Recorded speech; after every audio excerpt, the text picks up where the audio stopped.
Get your cigars ready. It's third Saturday in October week. That means it's Alabama and Tennessee in a rivalry game that suddenly got interesting in light of what happened last year. The Vols breaking their long streak, busting out some old cigars, and getting to celebrate for the first time against Nick Saban at Alabama. Alabama will be hungry for revenge this year in Tuscaloosa. That game highlights our slate this week. Welcome into SEC Football Unfiltered, our podcast from the USA Today Network. I'm Blake Toppmeyer along with John Adams. In addition to Alabama, Tennessee, we're going to take a look around the conference at some coaches who are struggling and evaluate just how high the panic meter should be in those destinations. But John, let's start with Alabama, Tennessee. In many ways, it was the game of the year last year. College football is kind of funny that way, right? I mean, it's got a postseason, you have a national championship, but oftentimes the games that stand the test of time are those rivalry clashes that have thrilling finishes. That was exactly the case last year at Neyland Stadium. They won on a field goal that fluttered over the crossbar, and first win for Tennessee against Alabama since 2006. Well, now the Crimson Tide, they're 8.5 or 9.5 point favorites, depending on your sports book of choice. They ought to be hell-bent for revenge, John, but we're seeing Alabama stay in the hunt for the college football playoff. They're still in the driver's seat in the West, but it's not always pretty, is it? I mean, they were having a high-wire act against Arkansas in the fourth quarter on Saturday. What did you think of that one, and how much, I guess, do you trust Alabama going forward? Well, I was watching that game, and it looked as though Alabama had it in hand, was up 24-6. And it's hard to shake the image of what Alabama football has been under Nick Saban. Once Alabama gets a game and firmly in its grasp, it's as though it just tightens down on it even more. But this Alabama team doesn't do that, and neither did last year's Alabama team. So, do I trust Alabama? Not really. I'm not saying I trust Tennessee against Alabama, but no, I've watched Alabama just sort of muddle through a win over South Florida of all teams, 17-3. Watched it fade against Texas in the fourth quarter. I just don't see this as a typical Alabama team. Maybe it's what's Alabama become, but it really, what it comes down to me is Alabama doesn't have the playmakers it so often has had during the Nick Saban dynasty. You don't see the playmakers at running back. You don't see the playmakers at wide receiver. Jalen Milroe is an inconsistent quarterback. He's got some physical skills, but he's no Bryce Young. So it's hard to trust this team.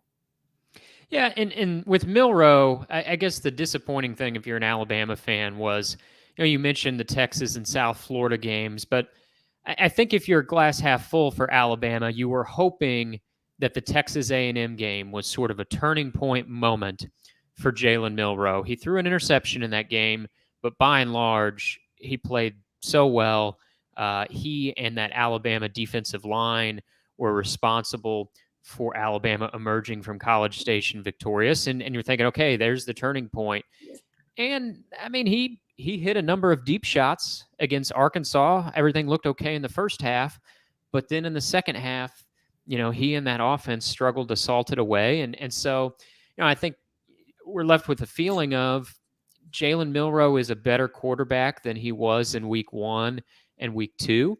He's certainly the best thing going in the quarterback room at Alabama, but the product isn't finished. It may not get finished this year, and this might just have to be how Alabama wins going forward, is with a combination of defense and doing just enough offensively, to emerge on the winning side, which, interestingly, is how Tennessee beat Texas A&M last year. And that's a surprising one, right? I mean, this is a Tennessee team with Josh Heupel that we'd come to associate with high-paced offense, all these points. You think back to last year's 52-49 game, the duel between Hendon Hooker and Bryce Young. That's the type of game we'd come to associate from Josh Heupel.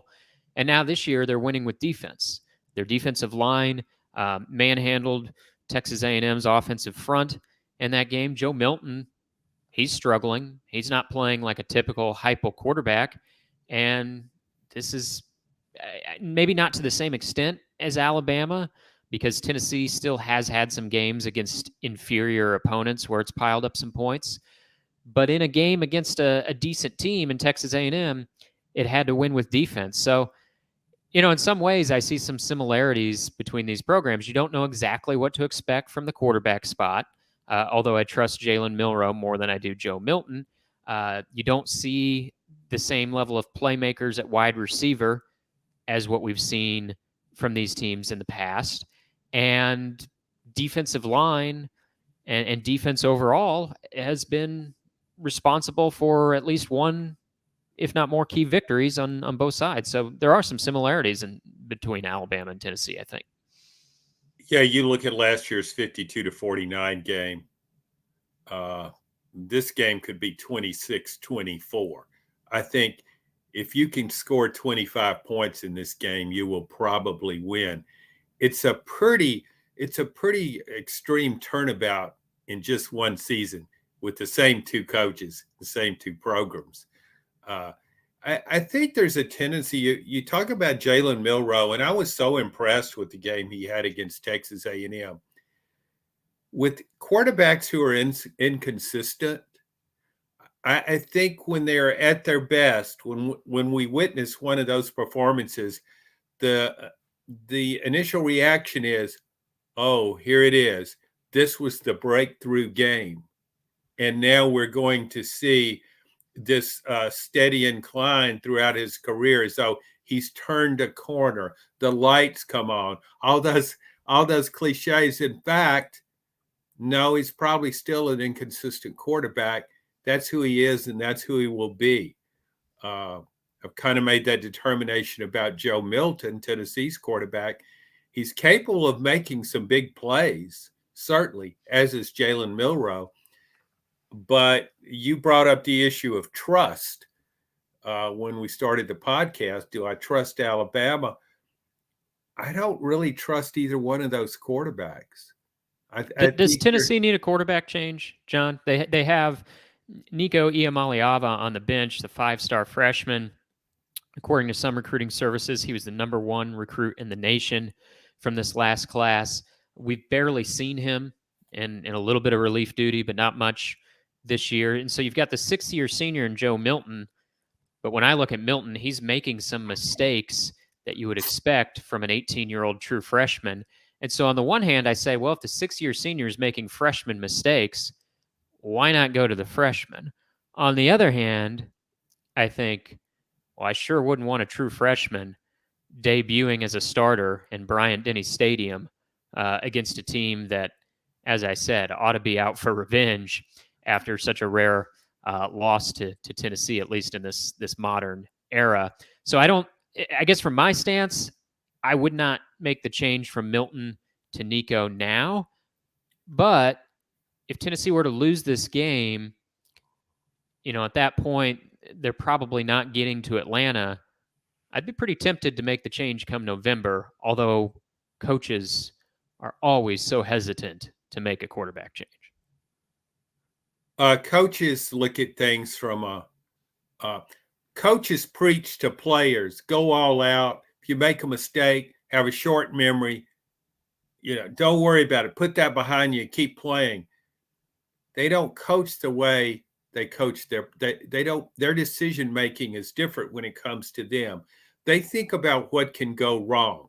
And so Tennessee looks at a true freshman, regardless of how talented he might be. We don't really know, but they look at that true freshman and say, oh my gosh, what if he drops the snap?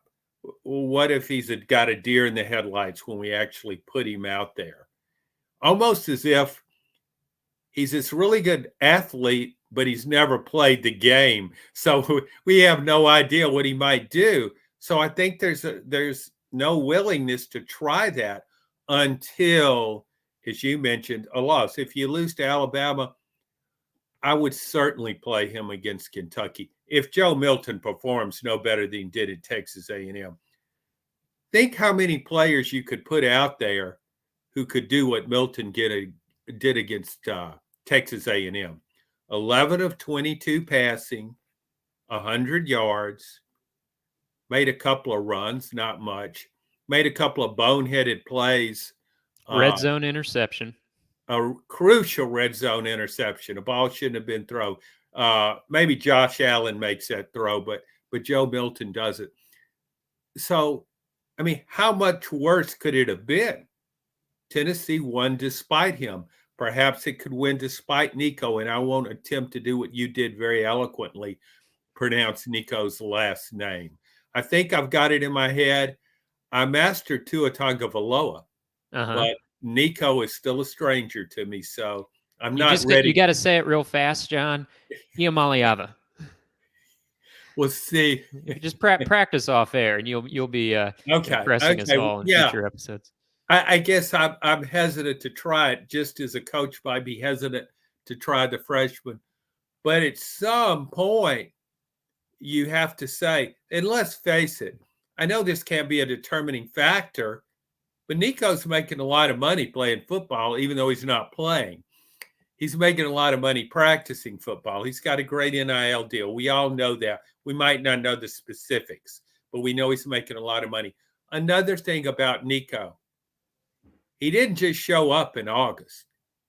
He came to Knoxville in December of last year, practiced with the team for the bowl game, for the game against Clemson in the Orange Bowl. In fact, we were hearing from sources that this guy looks great. He's the real deal. That was kind of the theme for all those pre-bowl practices. So he's been here almost a year. I think he probably knows the plays. Yeah, that's a great point, John. I mean, this is, in the old days, a freshman arrived on campus, beginning of August for 2 days, right? And checks into a dormitory, yeah. Right, carrying those cardboard boxes. And we'd always have to we'd always send a photographer out there. I can still in my mind's eye see one of Peyton Manning moving some boxes into right. That was the old way of doing things. The freshmen showed up August 1st, and 2 days began in a few days, right? But like you said, this is not that anymore. Nico's been part of this program for 10 months now. So, it's not like he ought to be still learning the ropes. He's a backup quarterback. He's been the backup quarterback since the spring. Tennessee said since the spring that they're going to prepare him to be QB1 should anything happen to Joe Milton. Well, something has happened to Joe Milton, not to his health, but due to his performance. He's not performing up to the level that Tennessee needs. And it's not just him. He's suffered from poor pass protection at times. He's suffered even more, I think, from wide receivers who's struggled with the drops and an inability to get open. And in that way, once again, I think we see some similarities between Alabama and Tennessee. However, some of this is on Milton. And I don't think Tennessee will make a quarterback change if it were to lose on Saturday, because I think a coach is still going to play it conservatively and say, hey, I can play Milton, go 8-4, 9-3, and keep Nico behind the curtain going into next year. That's what I'll do. Most coaches, 95% of coaches, that's what they would do. I think that's what Josh Heupel will do, even if they lose to Alabama on Saturday. But who knows? Maybe Milton will surprise us, or maybe Heupel, in the aftermath of a loss, would surprise us and make a change. What would Nick Saban do? I think he'd make a change. People say what you will about Saban, old school coach. Whatever you want to say about Saban wanted to get back to bully ball this year, and they were doing all that passing last couple seasons, but that's not really how he wants to win. Saban, what he really doesn't want to do is lose. And you lose a couple games with a quarterback, you better believe he's going to make a change, and he might make a change even if he's not losing games. I don't know why Saban made the change from Milroe after that Texas loss. I thought it was premature, but Saban almost is going to err on the side of making a change, I think. And then if it doesn't work, he'll go back to what he was doing before. And although I did not like the quarterback change for that USF game, I ultimately will give Saban credit for being more willing than others in his profession to make a change at that position. Well, you described Saban as being old school. He really isn't old school. You really can't define him by an era. Much like Bear Bryant, these guys are amazingly successful and won so many national championships because they're willing to adapt and adjust. We've heard Nick Saban so many times complain about a new rules change, wonder about, is the NIL good for college football or the transfer portal. He might bemoan those changes, and the first thing he does is start figuring out, okay, how can I make these work to my advantage? As you said, what he wants to do is win games, and he's very open to trying it. Go back, he started Jalen Hurts as a true freshman at quarterback. He, in a national championship game, in the second half, he took Jalen Hurts out against Georgia and put Tua Tagovailoa in there, and Tua wins the game with a spectacular game-winning pass in overtime. That's what Nick Saban does. He coaches aggressively, and he's not afraid to make changes. And, the changes don't always work out, but standing pat doesn't always work out either. Yeah, great point. So I do think I don't know if Nick Saban I don't think Nick Saban has a lot of options. I think at quarterback, I think he realized, okay, I try these other two guys, and I've seen enough to know this Milroe is still our best option. We are going to have to win with him. We don't know what Nico can do at Tennessee. We just don't. That's right. He didn't start against USF. There's not that proof of concept that we've seen Ty Simpson, we've seen Tyler Buckner, and there's no reason to think that Alabama's best quarterback is lurking in the shadows. I do understand Tennessee fans, though, who wonder if their best quarterback might be, sitting on the bench. So, well, a final thought on this one, John, before we leave it behind and head off into other directions. Big picture, we talk so much about future SEC scheduling, and still hasn't been settled. We know that the 8-game SEC schedule remains intact for next season. Now, this game is on the docket. It's been preserved at least through 2024, but then SEC scheduling is a mystery. The league has not announced what it's going to do, whether an 8-game or a 9-game schedule for 2025 and beyond.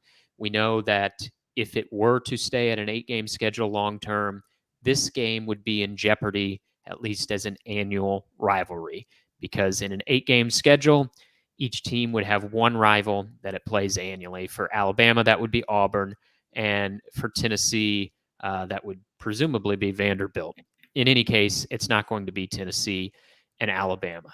You've been someone in the past that says, you're open to not playing some long-standing rivalries every year. You like the introduction of some new rivalries. We've seen that in this conference, the whole bit. But that game last year was an all-time game, really. I mean, that's one that if ESPN Classic still existed, right? Well, I guess it was broadcast on CBS, but you get the point. That's the type of game you could flip on 20 years from now, and you'd probably sit down and watch it. I don't know that happens if it's not a rivalry game. If Tennessee's just snapping a long losing streak against Arkansas or something, it doesn't feel quite the same. So how much would you or would the conference miss this game, miss this series, if it goes from being played every year to twice every 4 years, which would be the alternative that we hear, if the SEC were to keep the 8-game schedule long term? Is that something you would really miss? Is that something the conference would really miss, or not really? Yeah, I would miss it. I mean, I've been following SEC football since I was a kid, uh, which was many years ago. So, though I never covered a General Neyland team, uh, I I would miss it. But if you play twice in 4 years, it's not as though you're never playing each other and the rivalry is dead like Oklahoma and Nebraska. Uh, Other rivalries develop depending on who's good, who isn't, that sort of thing. So I've tried to adapt in my thinking to these kind of things and accept that change is inevitable. And we're seeing all kinds of changes in college football. And I say, okay, well, that's how it's going to be. Let's roll with it. We're suddenly not going to do away with the NIL. We're not doing away with the transfer portal. We have to live with that. And with scheduling, uh, I'll try to look at it in a positive light. I will miss the Tennessee Alabama game. I would miss the Tennessee Georgia game. They have a long history together. But I also remember when the Tennessee Auburn rivalry was really good. Um, so yeah, I would miss them, but I would try and look at it positively. Like, yeah, but now you're getting to play Oklahoma every couple of years. You're playing Texas. You're playing all these different teams. Uh, I kind of like that too. I think it's. I mean, you could go so long if you had all these maintain these rivalries, and with a divisional setup, the SEC is getting away with that from that. But with the divisional setup, you could go forever without seeing a team play from another division. So I try to take a positive approach to that. But sometimes when I'm watching a game, I think, man, this game is so intense. And that's what rivalry games are like.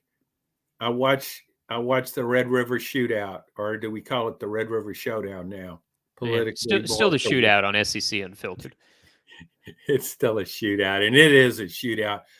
But that's the best game I've seen this season, Oklahoma and Texas. I've seen more other great games, but that was the one. And part of it, it wasn't just that the game was so close and it had so many pivotal plays.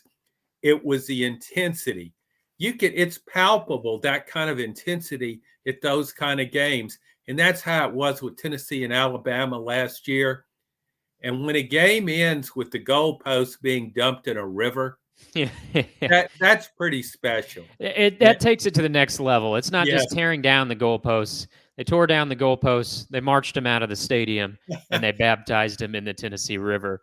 Yeah, the pushback I would have, John, to the you still play them twice every 4 years, is you don't know when that special game is going to happen. What if last year would have been an off year in the rivalry? You don't get that moment. And so to me, that's why games like this need to be played every year. And you can manage.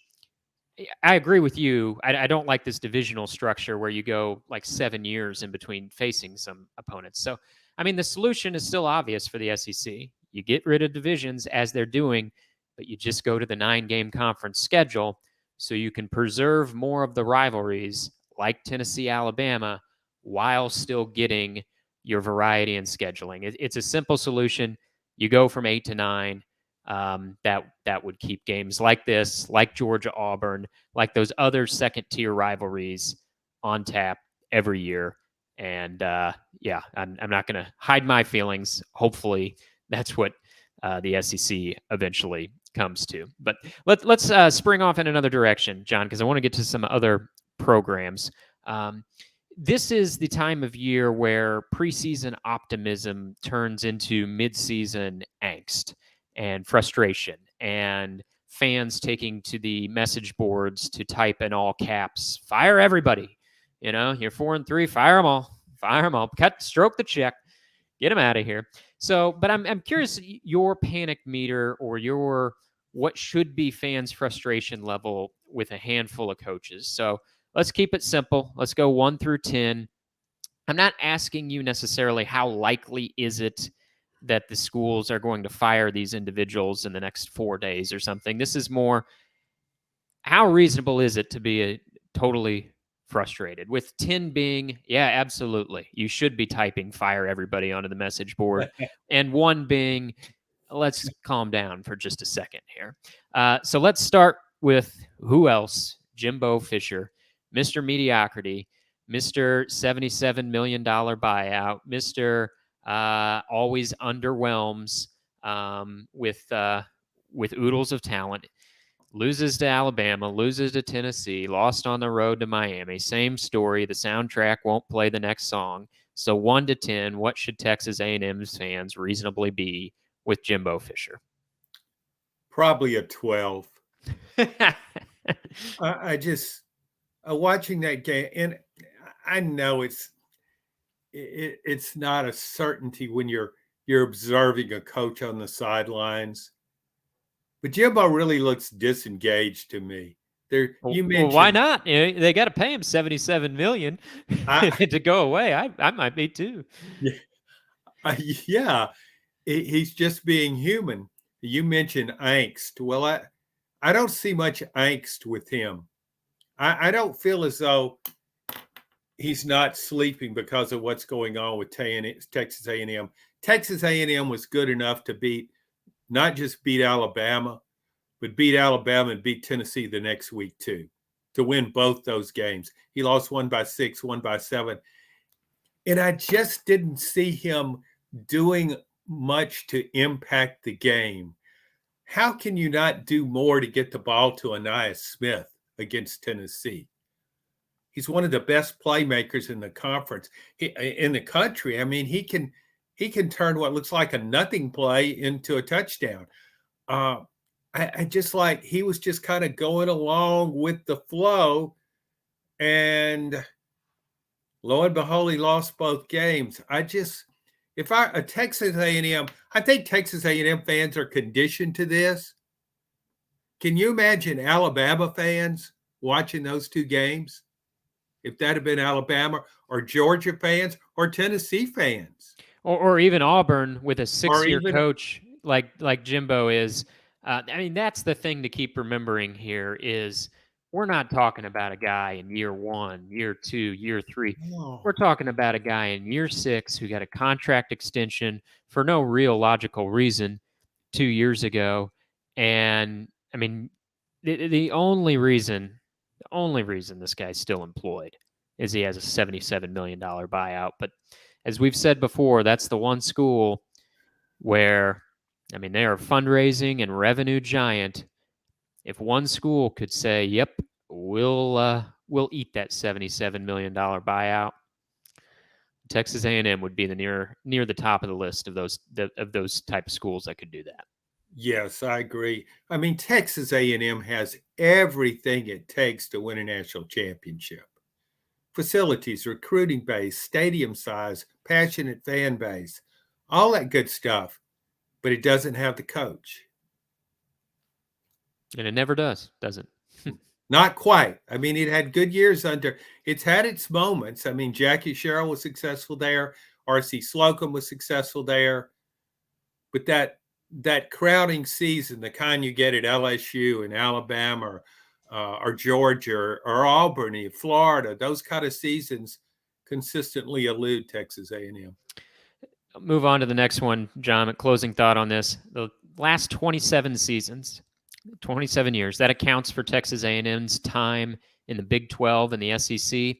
That 27-year span, they averaged 7.5 wins per year. That's basically what they've made Jimbo Fisher one of the highest paid coaches in the country for, is to do what they've always done: be mediocre, go 7-5. You gotta when you've rewarded a coach to this extent, you expect more than to just do what you've always done and go 7-5. On to the next, John. Shane Beamer.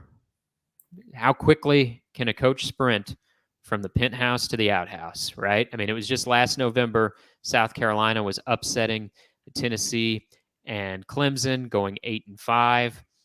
All seemed well. Big season ahead was the hope in Columbia, South Carolina with Spencer Rattler. Well, it's come unglued. The Gamecocks stink.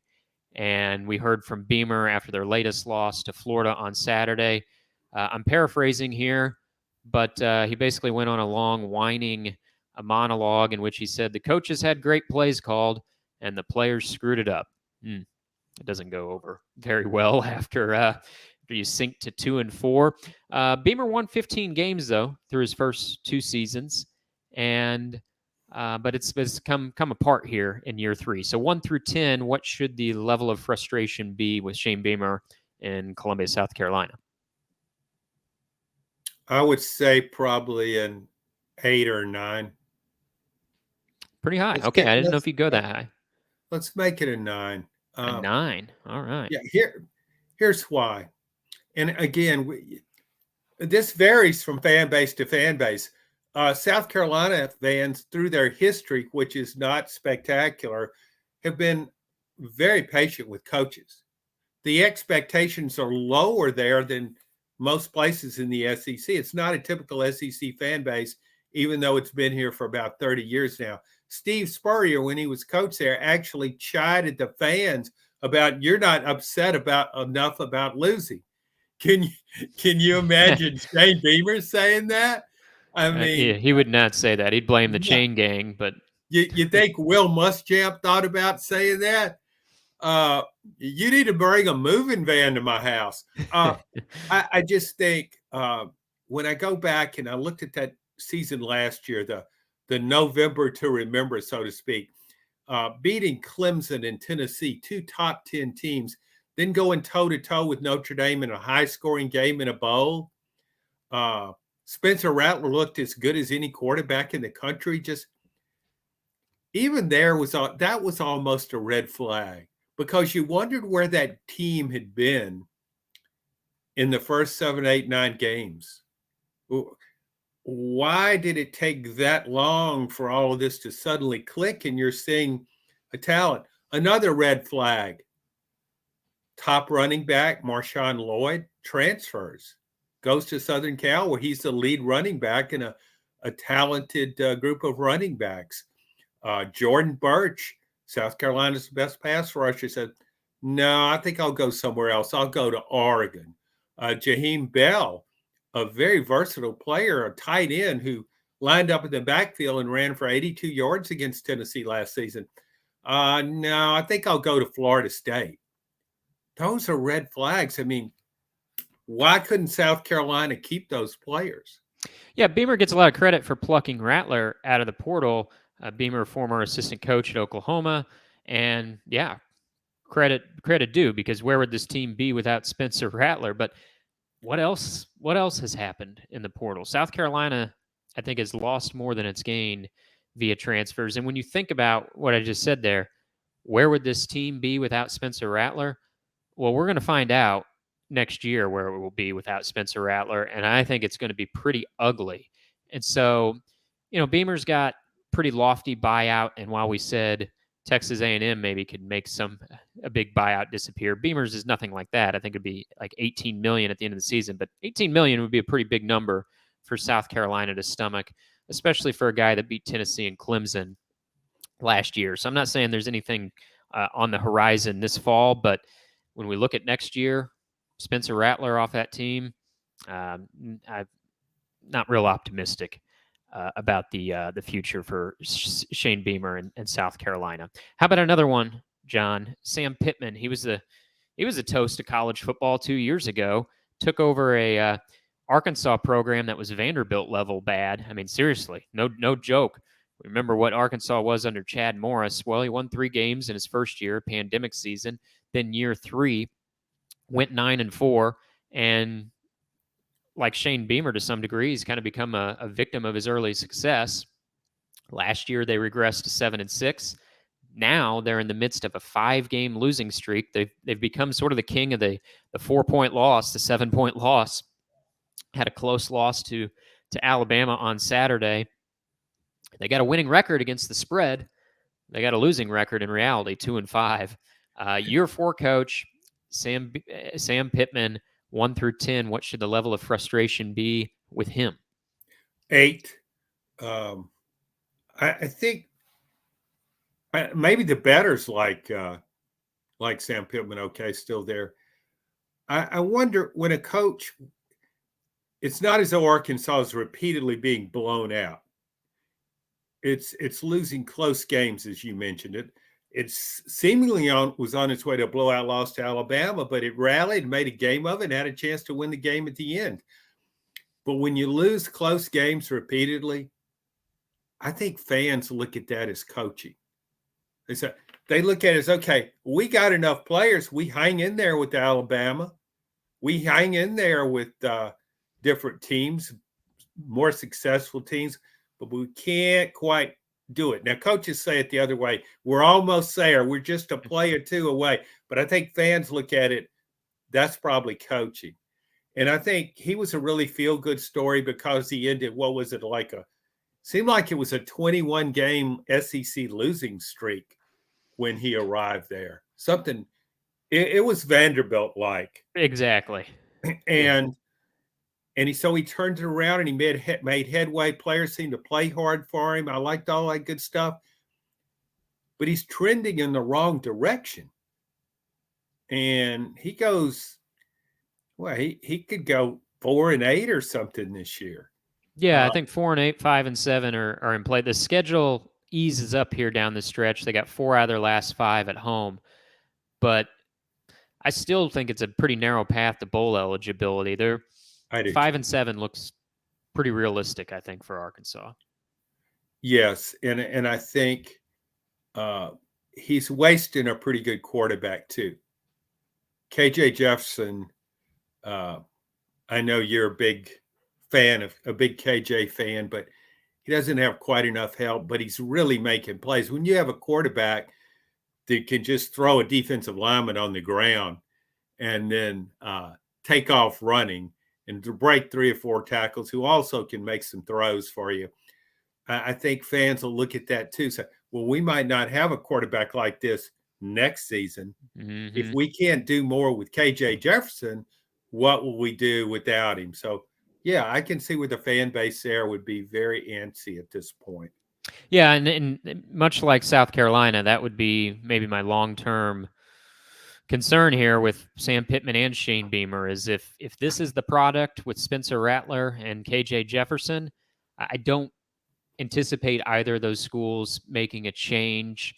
I guess Arkansas could this year, although Pittman has sort of a strange deal in his contract where the buyout becomes cheaper if his overall record from 2021 through present date drops below 500. It's not there yet. Financially, it would probably make more sense for Arkansas to see what happens next year and then make a move on Pittman if it doesn't improve. Of course, we know in College Athletics Inc., financial wisdom is sometimes in scarce supply. But I think my gut right now is Sam Pittman and Shane Beamer are both still in their chairs next year. But I'm thinking about those schools without Spencer Rattler and KJ Jefferson. I'm not sure I'm very optimistic about either. Someone who maybe is building at least a small hint of optimism, John, is where we go next. How about Billy Napier? We've been tough on him in this podcast in the past, I think deservingly so. They flopped against Utah in the opener.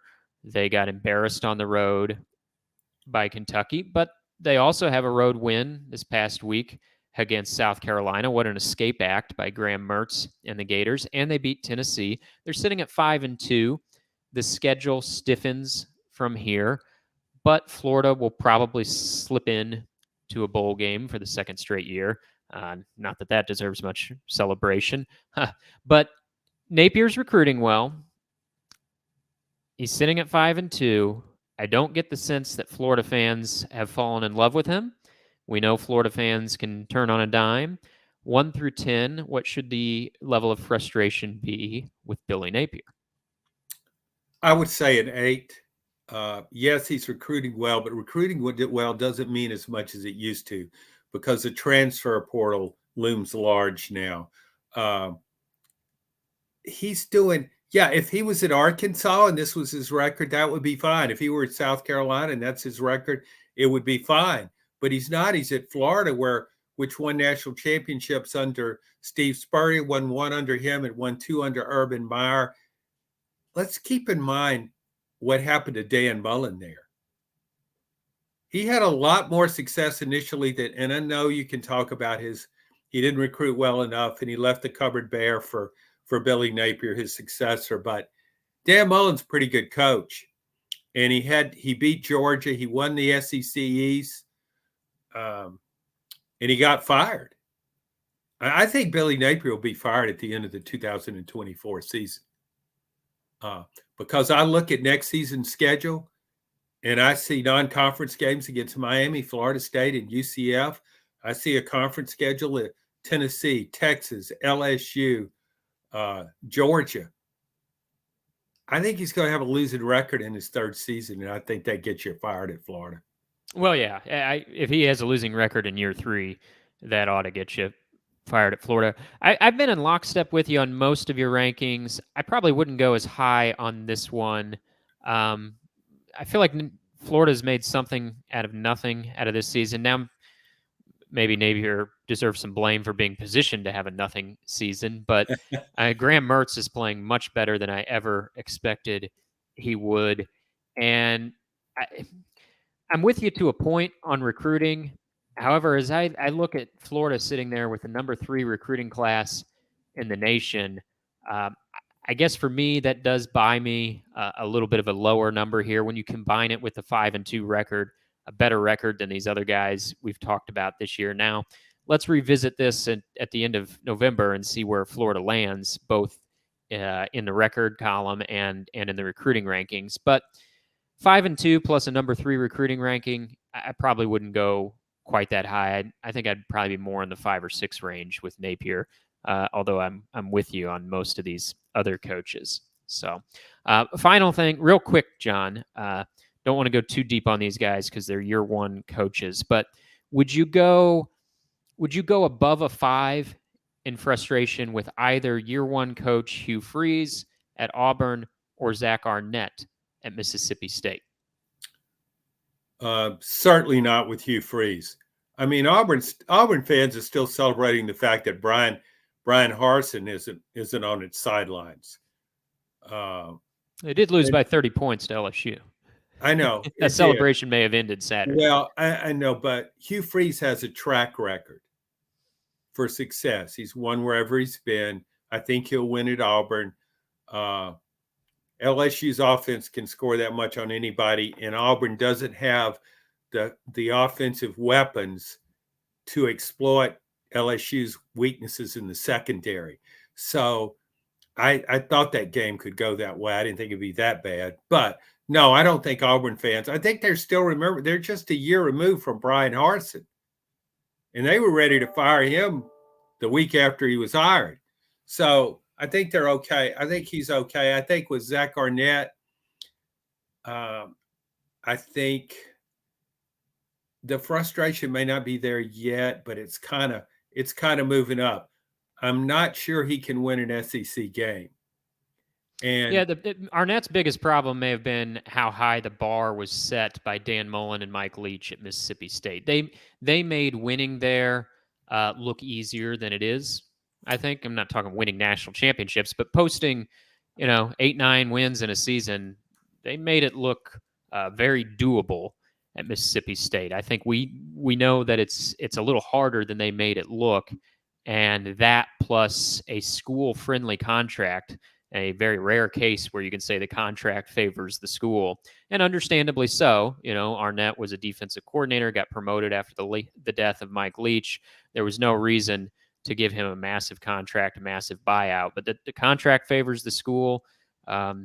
Wouldn't be hard for Mississippi State, to make a change quickly in his tenure. A couple of things against him. One, the AD who's currently in place, the relatively new AD, didn't hire him. Correct. So that's not in his favor. It never is when your new boss didn't hire you. The other one, as you look at that history that you bring up, the recent history, it's not what Mississippi State has been in the past and long ago past. It's what's happened recently. And you compare, naturally you compare Dan Mullen, Mike Leach, both great offensive coaches. And now you bring in a defensive guy and the offense is struggling. You're making a big transition. And then you still got that thing hanging over your head. The coach does. Well, he's never been a head coach. Mm-hmm. Unlike with Hugh Freeze, if he loses the rest of his games, you can say, well, he's won wherever he's been. He beat Nick Saban twice at Ole Miss. We know what he's capable of. With Zach Arnett, it's a blank slate. You don't know what he could be capable of. That's just the reality of it. All right, let's get into some picks, John. The plot thickens in our pick standings. I'm clinging to a half game lead. I went 2-4 last week. You flipped it around and went 4-2 for the year. I'm 17-21-1. You are 16-21-2. Our race to 500 continues this week. We're going to pick a handful of SEC games, step outside of the conference for one, and then also have our lock of the week, per usual, which the last couple weeks for me has been my bust of the week. But let's start in the SEC. Let's start with Mississippi State. We were talking about Zach Arnett. This one looks like it might be a battle for last place in the SEC West, although Auburn should be in that conversation too now, come to think of it. But Mississippi State at Arkansas.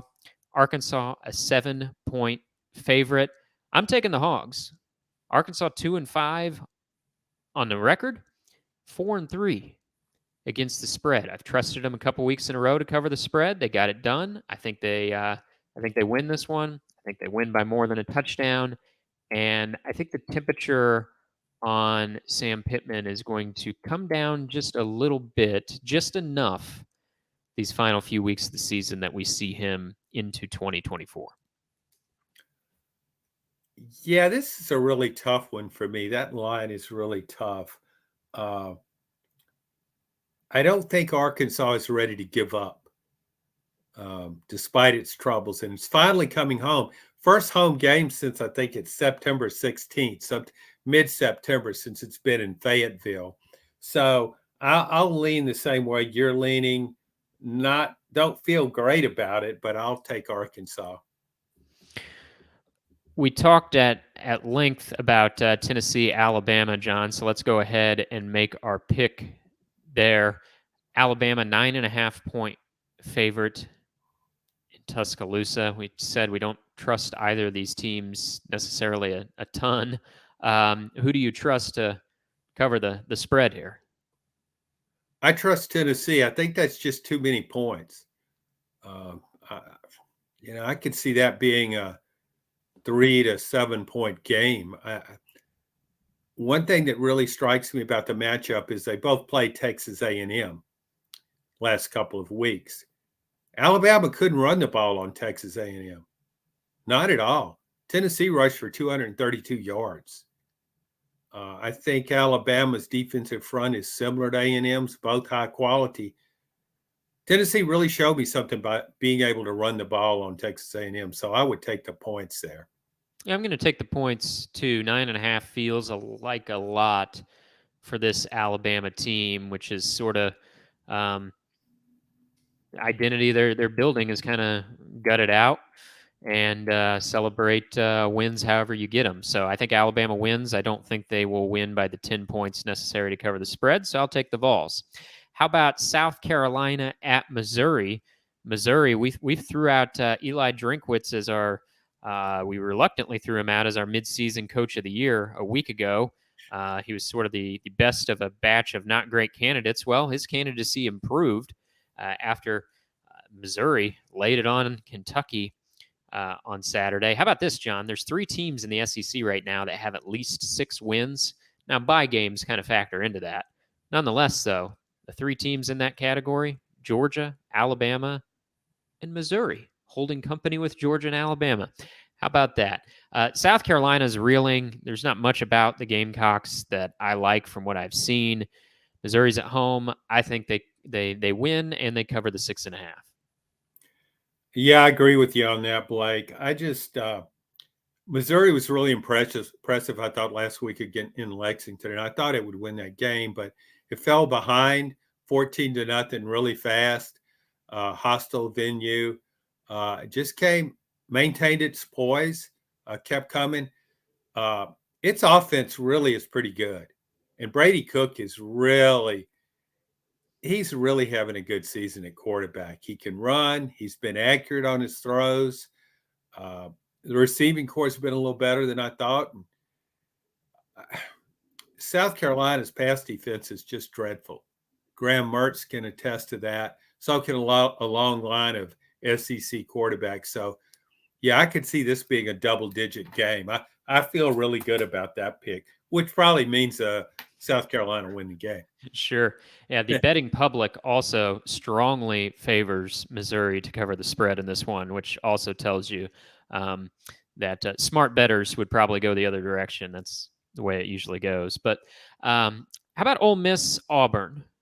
John, we talked about Auburn a little bit. Haven't talked about this matchup much. Ole Miss 6.5-point favorite. Ole Miss quietly hanging around in the SEC West. Now they'd need some help because they lost the head-to-head with Alabama. So it's probably a pipe dream that they're getting to Atlanta, particularly because they have Georgia looming on the schedule. But they did beat LSU, 6.5-point favorite at Auburn. Hugh Freeze has said that I'm paraphrasing, but he basically said he doesn't like this matchup. He said after losing to LSU that Auburn is not equipped to get in these high-scoring games against LSU or Ole Miss, and I feel like he was kind of telegraphing what might happen on Saturday. Are you believing, Hugh, that Auburn is not prepared to hang with a 6.5-point favorite Ole Miss team? I don't usually believe in coaches, but in this case, I do think it's a bad matchup for Auburn. Hugh Freeze is talking about he might help his team to go to up tempo. Well, good luck with that because Ole Miss can play up tempo. It has the players and the playmakers. I don't think he does. The quarterback disparity is just enormous in this game. I know Auburn's a tough place to play. I know it played Georgia really tough there, but I just don't think it. I think we could see a continuation of the LSU game. Won't be as one-sided, but I think the same things that work for LSU against Auburn will also work for Ole Miss. And the incentive factor is really good here for Ole Miss. I mean, it's just been hanging in there. If LSU beats Alabama, all of a sudden it's in three-way tie, and still got to get past Georgia, but Ole Miss has a lot to play for in this game, and I think it just has too much offense for Auburn. Yeah, the thing about a bad offense considering to go up tempo is you got to get that first or second first down to really get that tempo working for you, right? Otherwise, it's just a warp speed, a 3-and-out. We're going to step outside into the Big Ten to pick one before we get our lock of the week. So, big game this week in terms of the college football playoff situation. Penn State, a 4.5-point underdog at Ohio State. John, I've been talking about Penn State since last year. I thought they were a really, really good 10-2 team last year that I didn't think deserved maybe as much credit for as good as they were. I think they're really good again this year. I've got some concerns about Ohio State. I know it's on the road, but if you're going to give me Penn State and 4.5 points, I will gladly take it. I'm taking Penn State. Yeah, I watched Ohio State is very fortunate to be unbeaten. Very easily could have lost at Notre Dame. This is not Ohio State from last season. I don't think it's quite as good, and I think Penn State's better. So I'll go with Penn State, and I wouldn't be shocked if Penn State won the game. I wouldn't either. Yeah, I mean Penn State. I know the schedule's been really weak to this point, but they're not just beating teams; they are just annihilating teams. Their average score differential here: Penn State averaging 44 points per game, opponents averaging 8 points per game. Again, I know it's not been a tough schedule, but they've just been destroying the competition the way Ohio State used to destroy bad teams. We got that in our memory. That's sort of what Penn State reminds me of this year. Lock of the week. I normally take favorites, John, to cover spreads. It's gone against me the last couple weeks. I'm taking an underdog this week.